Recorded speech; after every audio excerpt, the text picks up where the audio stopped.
authority and let it push the system to evolve. But I'd like to hear your take about what you think the future of education will be like with all of these general AI systems and natural language systems that will kind of shift the perspective of how to assess students' progress. That's my first question.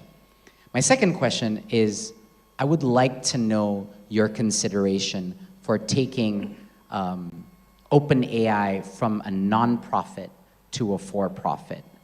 I'd like to hear the why, and also were there concerns you had about taking it to becoming a for-profit? And if there were, what would they be? Thank you very much.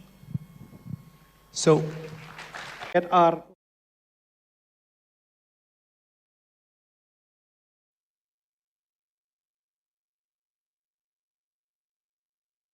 I think my mental model is it's definitely intelligence, but it's a sort of alien form of intelligence. And it'll be good at things that humans are not always good at. It sometimes won't be good at things that are very easy for humans to do, but it will get better at everything. The number one point that I think is misunderstood about the field is the rate of progress and how long we expect that to continue. And so we'll make these agents, or other people will build these agents on top of our model. They'll be incredible at some things. They'll be not very good at other things. Right. Yes. And they'll keep getting better. But I think what will happen is not this sort of standard conception of, we have this like one super powerful agent in the sky that can do everything that we all use. Yeah.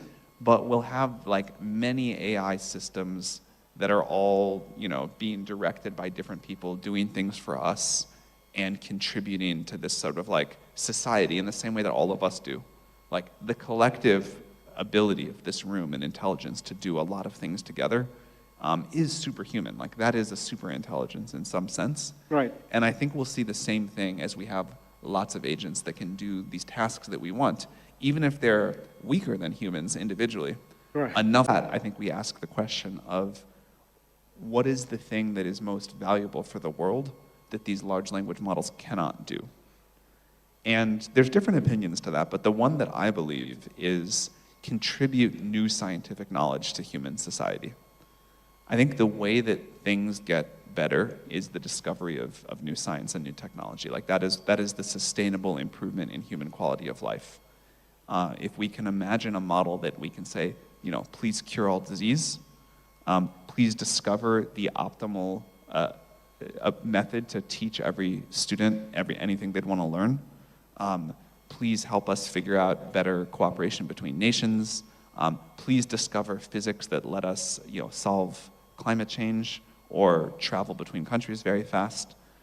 We can go on and on down the list, but these systems that can discover new ideas and help us make faster scientific progress, I think that is personally what I'm most excited to see happen with AI, although there's many things that'll be wonderful. And I think that requires a new research paradigm on top of these LLMs. If we think of an example of something historical, we could say, Newton spent a long time reading textbooks and talking to professors and colleagues and then reading papers in journals and made all of this progress with his mathematical understanding, his ability to do math. And that's like a very wonderful thing, and that's kind of what our current models do. But no amount of reading textbooks was going to help him invent calculus. At some point, he had to go off and think harder and come up with new ideas that didn't exist already. And I think this is the next paradigm. So we need to teach our models to do that. Okay, all right. You as the CEO keep an eye on a daily or weekly or monthly basis. Do you have this GPT help you for doing this? I don't, but maybe I should. So one of the things that is different about OpenAI than any company that I've worked closely with before is fundamentally we're a research company. And we do have to make products, and we love making products, but that's all well understood. So the metrics for ChatGPT are standard and what you'd expect from any company. We look at, or even our API, you can just look at like active users, you can look at net promoter score, you can look at revenue growth, and that's all like well understood, and that's kind of like in the tech company lore. What's new for us is how to build a company that does great research. And what metrics are you supposed to look at for a company that's trying to produce repeated research breakthroughs? Right. And when I came into OpenAI thinking like, oh, this will just be like a software company. We'll set quarterly goals, we'll have like metrics that we look at, and that really didn't work at all.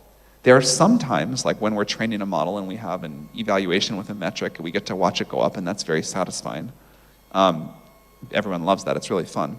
But if you're trying to figure out a new paradigm, that kind of like just doesn't, that just doesn't work.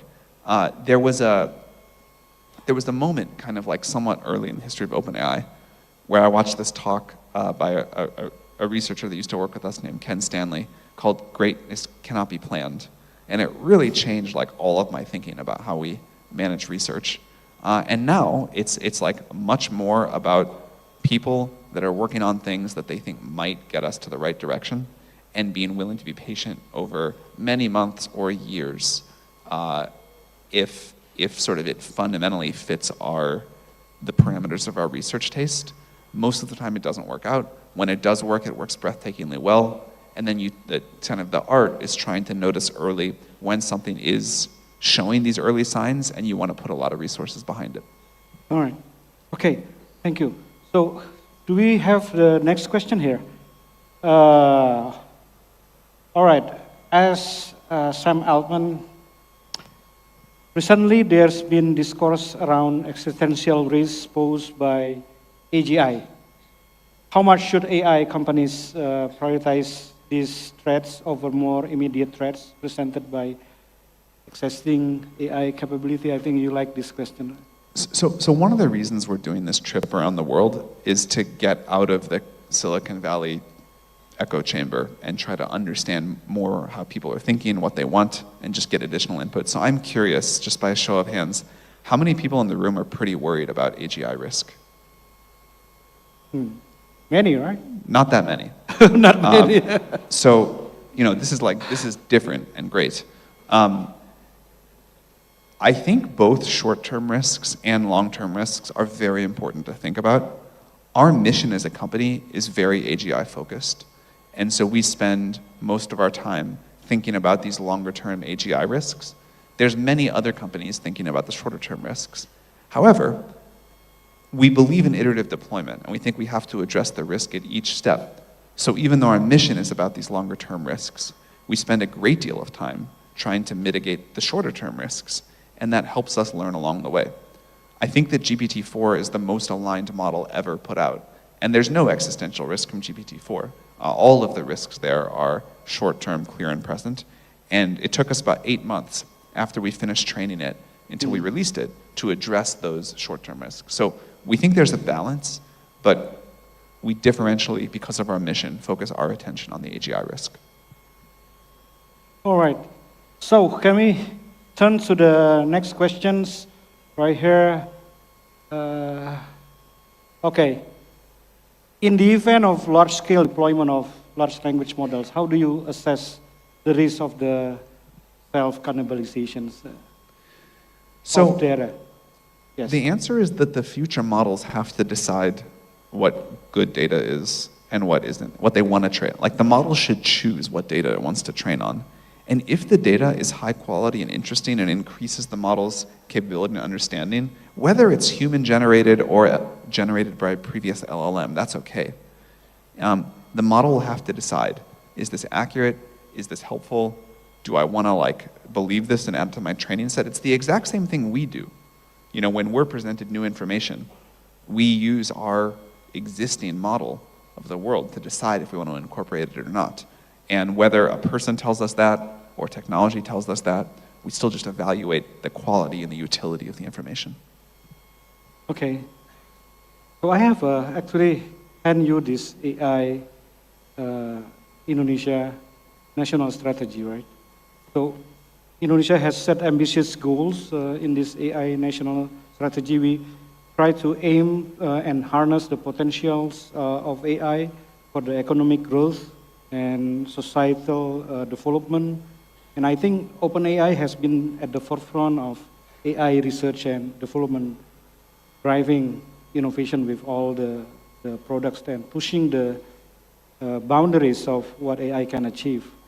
So how do you see OpenAI's mission aligning with these goals?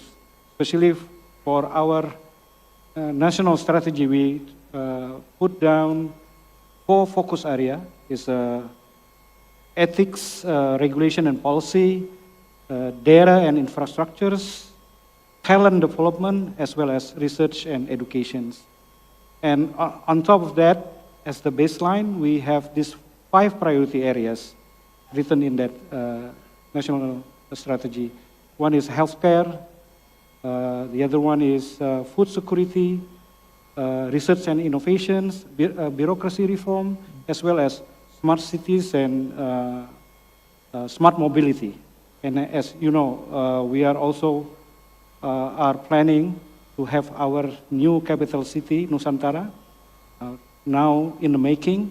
And how do you see that, OpenAI can support all these sectors? So we're certainly very aligned on the inputs. Those are, I think, the key things to making progress in AI that we talk about too.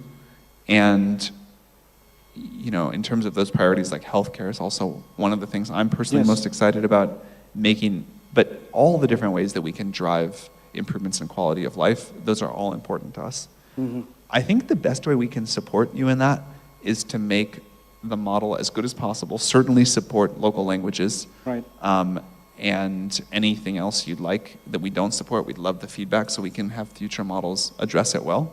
Mm-hmm. But our kind of plan is to make the best, smartest, most capable, most useful models we can available for the lowest price. And I think that's the best way we can support you. Yeah, I think that, on those 5 priority sectors, something like new drug discovery based on traditional medicines and things like that is amazing. Really exciting. Yeah, that will be really amazing. And we see that this is, the way to go with the appearance of larger models on health, on food and others, and agricultures. Yes. So let's try to go to the next question on top on the list. Recently, we've seen companies such as Palantir implement large language models for military use. What is your stance regarding this ethical application of this? Right. Yeah, I think this is always hard to answer as like a particular single sentence because, of course, the answer is it's like very nuanced and it depends. I think we all think it's bad to have like autonomous lethal weapons. I think we all think it's fine to use these models to like defend yourself against cyber attacks, which is going to become more important. And then there's a whole bunch of stuff in the middle that I think we're going to have to, as a society, figure out what the new rules and standards are. Right. And we will be one voice in that, but that's really a decision for society.